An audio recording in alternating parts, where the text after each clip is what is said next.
Friends, ఇది మా friend royal Enfield ownership review అని చెప్పాలి. ఫస్ట్ వీడియో మొత్తం చూడండి, మిగతా విషయాలు లాస్ట్లో మాట్లాడతాను.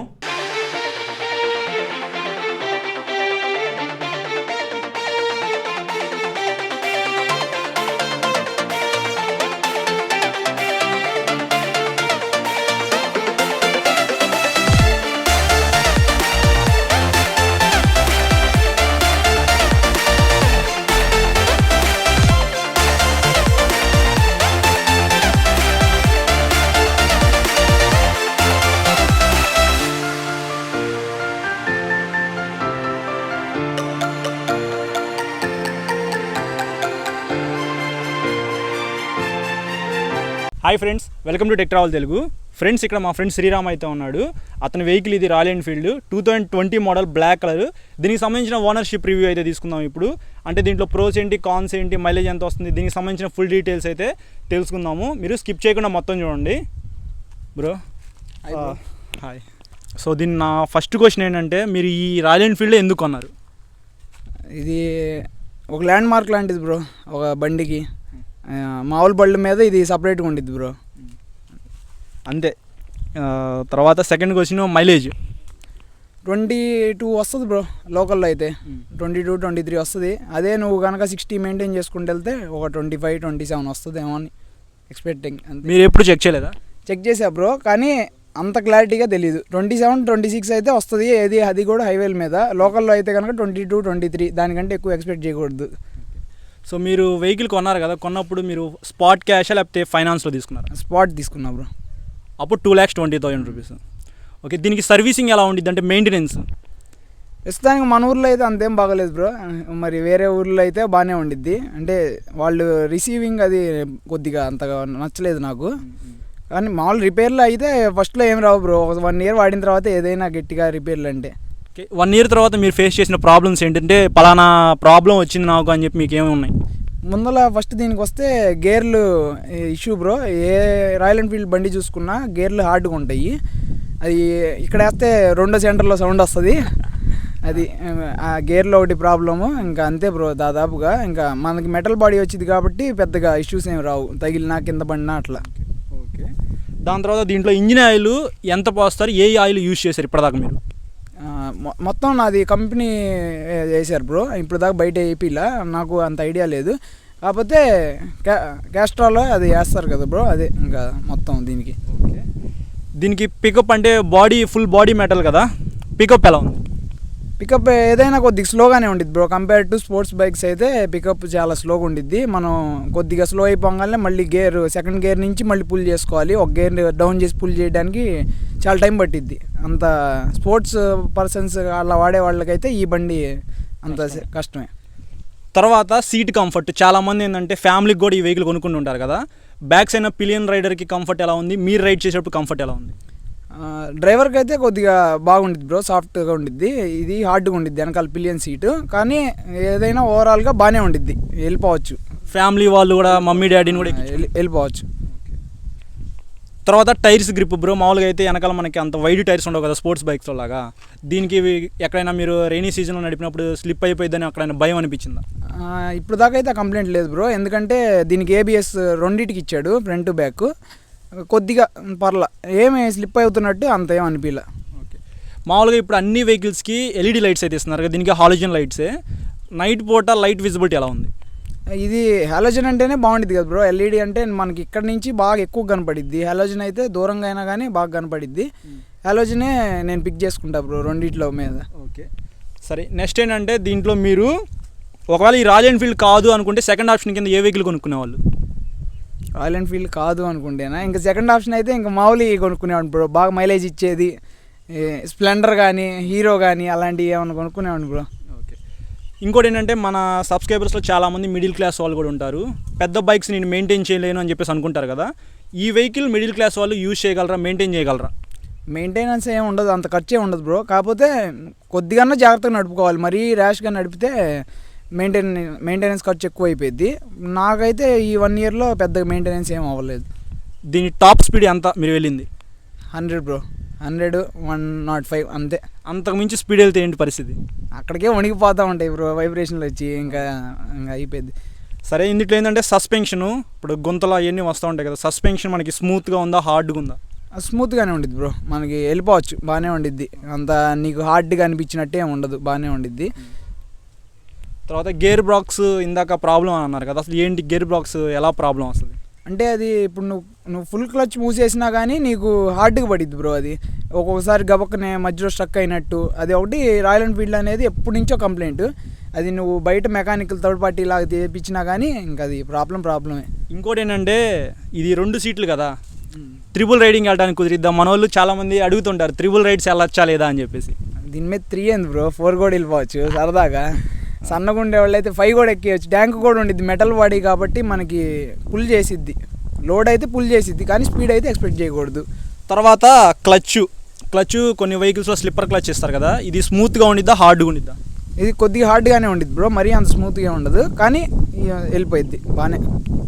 ఇంకోటి ఏంటంటే మనకి చైన్ సౌండ్ అని చెప్పుకోవచ్చు. చాలా వెహికల్స్లో పెద్ద వెహికల్స్కి చైన్ సౌండ్ వస్తూ ఉండిద్ది కదా, దీనికి అలాంటి ప్రాబ్లం ఉందా? చైన్ సౌండ్ వచ్చింది బ్రో, కాకపోతే ఏంటంటే మనం ఒక 700 కిలోమీటర్స్ 800 కిలోమీటర్స్ అవ్వగానే చైన్ స్ప్రే చేసుకుంటే మటుకి చాలా స్మూత్గా ఉంటుంది చైన్. సౌండ్ అయితే చాలా తక్కువ, ఎప్పుడైనా బాగా డస్ట్ అయిపోయినప్పుడు సౌండ్ వచ్చింది. ఓకే, దీనికి ఏబిఎస్ ఉంది కదా, డ్యూయల్ ఛానల్ ఏబిఎస్ వల్ల ఎప్పుడైనా ప్రాబ్లం అనిపించిందా మీకు, పడకపోవటం కానీ, అరే ఏబిఎస్ వర్క్ అవ్వలేదు ఇలాంటి పనిలో ఏంటి అని? ఇప్పుడు దాకా అయితే అలాంటిది ఏం లేదు బ్రో, స్పీడ్లో కూడా బాగా కంట్రోల్ అవుతుంది.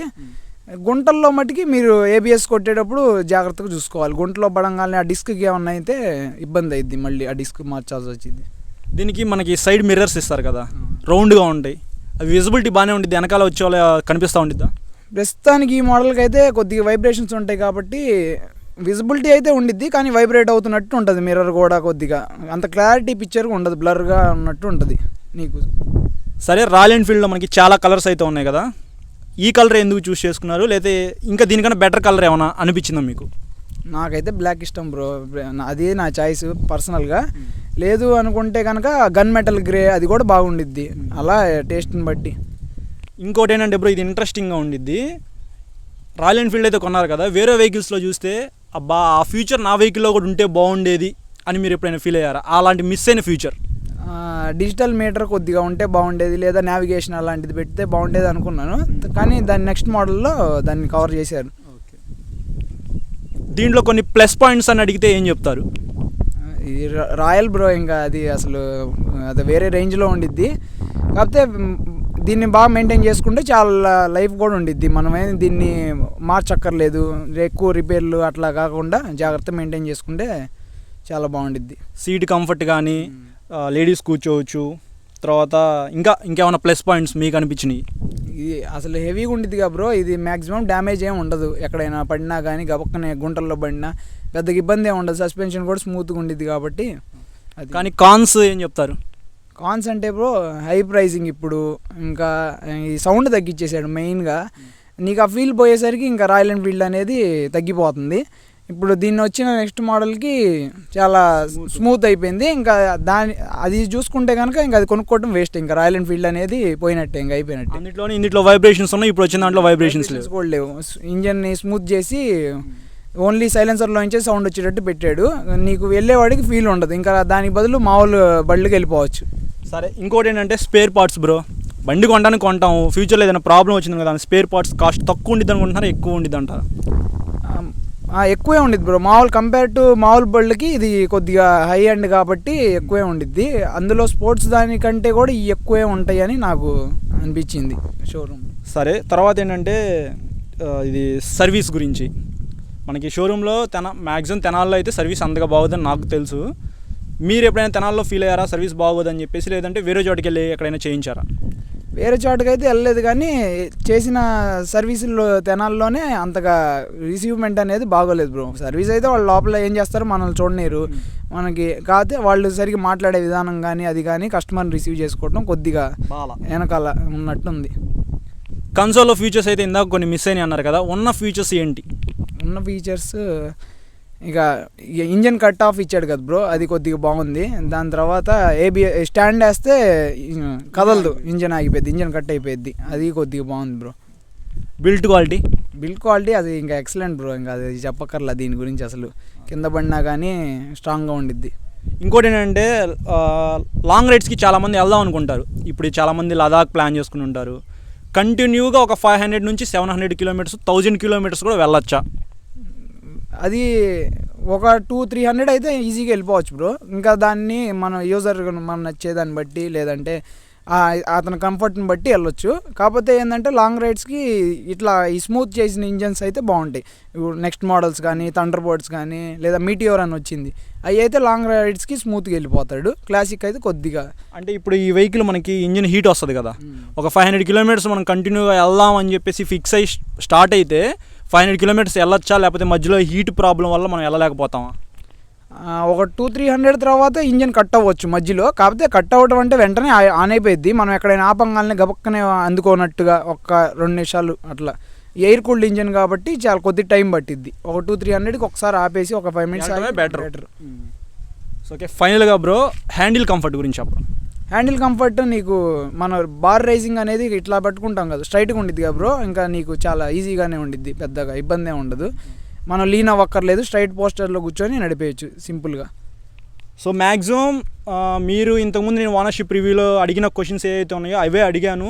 మ్యాక్సిమం మీకు మొత్తం ఇన్ఫర్మేషన్ అయితే వచ్చింది అనుకుంటున్నాను.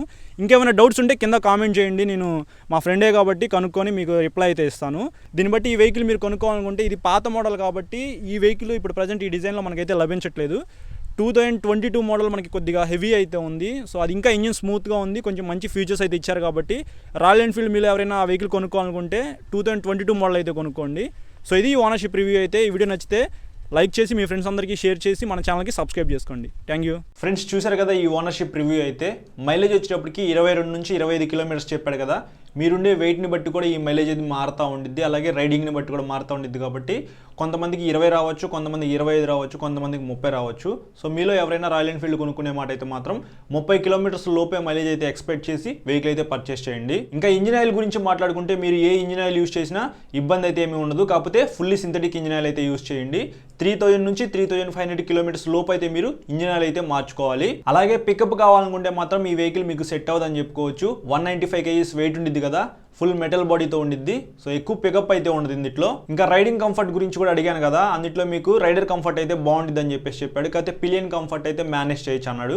Back side pillion rider seat అయితే కొద్దిగా చిన్నగా ఉండిద్ది.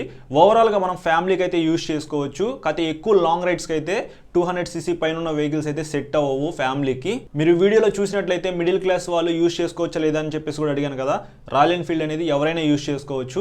మీరు టైం టు టైం అనేది ఇంజిన్ ఆయిల్ మార్చుకుంటే మీకు ఇంజిన్ లైఫ్ అయితే ఎక్కువ వస్తుంది, మైలేజ్ కూడా మీకు బెటర్ అయితే వస్తుంది. ఇంకా కలర్స్ విషయానికి వస్తే మీకు నచ్చిన కలర్ అయితే మీరు తీసుకోండి. సో నన్ను అయితే ప్రత్యేకంగా ఏ కలర్ బాగుంటుంది అని చెప్పేసి అయితే అడగద్దు.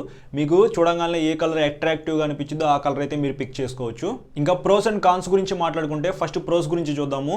బిల్ట్ క్వాలిటీ అయితే సాలిడ్గా ఉండిద్ది, మొత్తం మెటల్ బాడీతో లభిస్తుంది కాబట్టి బిల్ట్ క్వాలిటీ అయితే చాలా బాగుండిద్ది.